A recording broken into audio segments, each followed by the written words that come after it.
The original asking price of this flat was £450,000. And there was a moment on the phone with the agent where he just said, I can't share your offer with the seller to 250. Like, the last time a flat sold in this building in 2016, a small one bed, it sold for 310,000. So how can I explain this to my client? I said, look, here's the ONS data.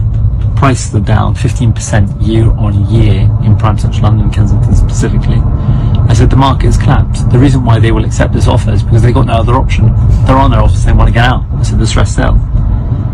So the guy put forward the offer and they accepted it.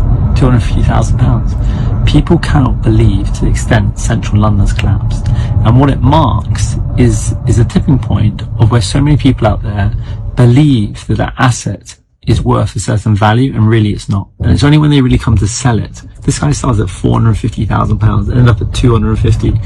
People are so delusional about really the value of their homes, the value of their assets, because they're not trying to market it every single day and trying to actually get a sell price. The market right now is dead. The market right now is dead. What such powerful words. I think we would do well to discover how to value things. I think so many people lack the awareness of how to value things, and as a result, they fall into the trap of just subscribing to someone else's value of things, rather than actually taking a step back and saying, hold on a minute, but how does this value actually come up? Now, this gentleman, super sharp in terms of his, I guess, negotiation as well as his disposition to attack a property purchase by seeing, okay, it's up for 450, but the reality is I'm going to make an offer for 250. Now, here's a caveat. Most people won't know this. I used to be an estate agent. This is why I'm sharing this.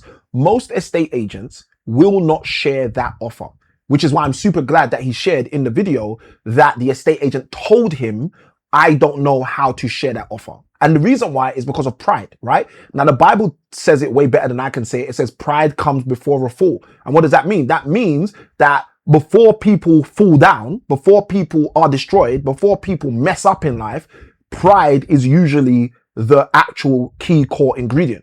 And this is the reason why you have to be very, very mindful when you do certain things like negotiation, like investing, because a lot of the time, things like pride actually get in the way before you get the opportunity to actually really have your say. Let me know in the comments below if this is something you'd be bold enough to do yourself. Would you be bold enough to actually make an offer of £250,000 for a £450,000 marketed property? And the reason I'm asking this question is because I know most people would say no. And even if they say yes to you, even if they say yes to me, the reality is that they'll say no in reality. But here's the thing. If you are someone who's conscious about understanding what value really is based on, you can be someone who can be confident to go into a marketplace and stake or place your stake in the ground around what you believe the value is. Now, what was actually shared here, which I think is super helpful inside of this video, is the simple fact that he said to the estate agent, they've got no other option. And I think a lot of the time, this is part of the challenge. The challenge is we think everybody else thinks the way we think. So we think, well, I would have this option and that option and that option and that. And because we're aware of all the options we have, we assume everyone else has those options.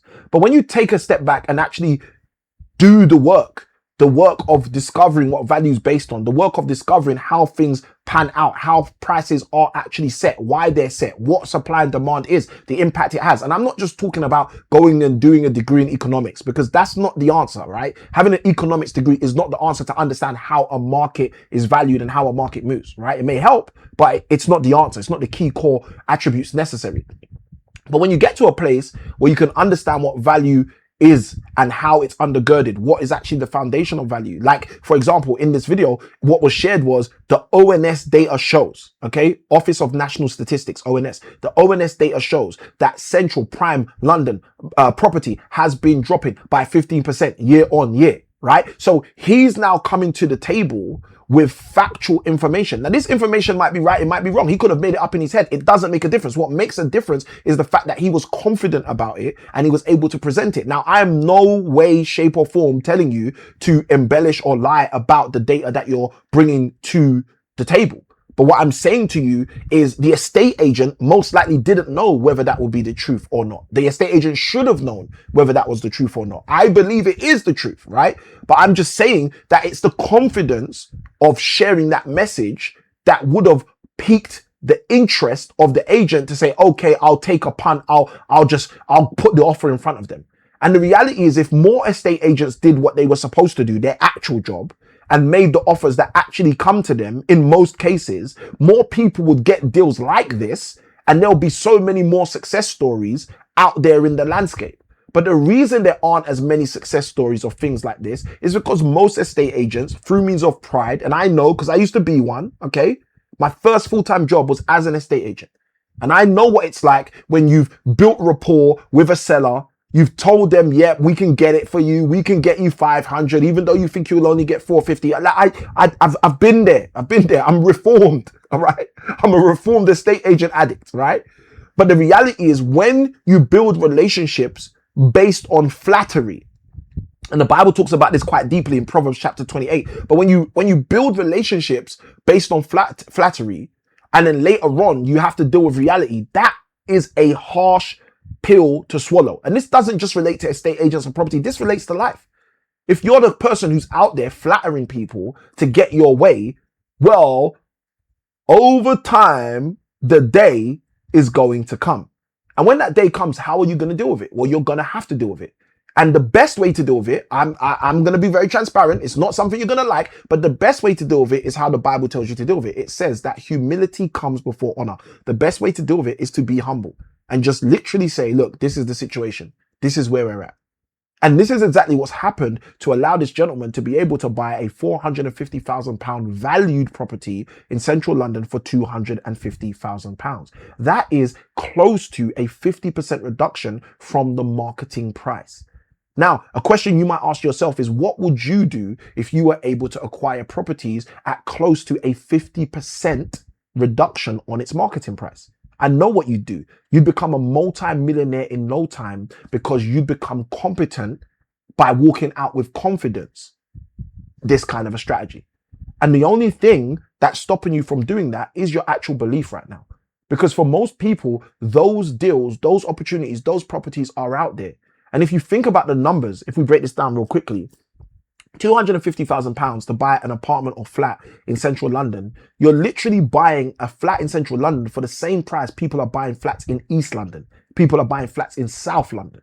So you think about that. Basically, what this means is you get to choose your hard. The only reason you're investing in East London is because you chose to. The only reason you're investing in South London is because you chose to. The only reason you're investing in Birmingham, Middlesbrough, Manchester is because you chose to.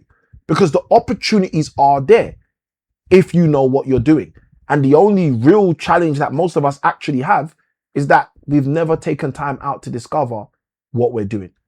But I submit to you, if you do invest that time to discover, you will be able to then deploy, and ultimately your finances will develop. This is how real wealth is created.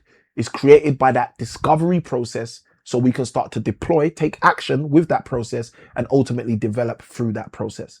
I hope you got value from this video. If you did, let us know in the comments below your view side by side with that. Feel free to like, comment, and subscribe so you can become a part of the tribe. And as I usually say, remember, small keys open big doors. I look forward to seeing you on the next video. Let's go. Small keys open big doors.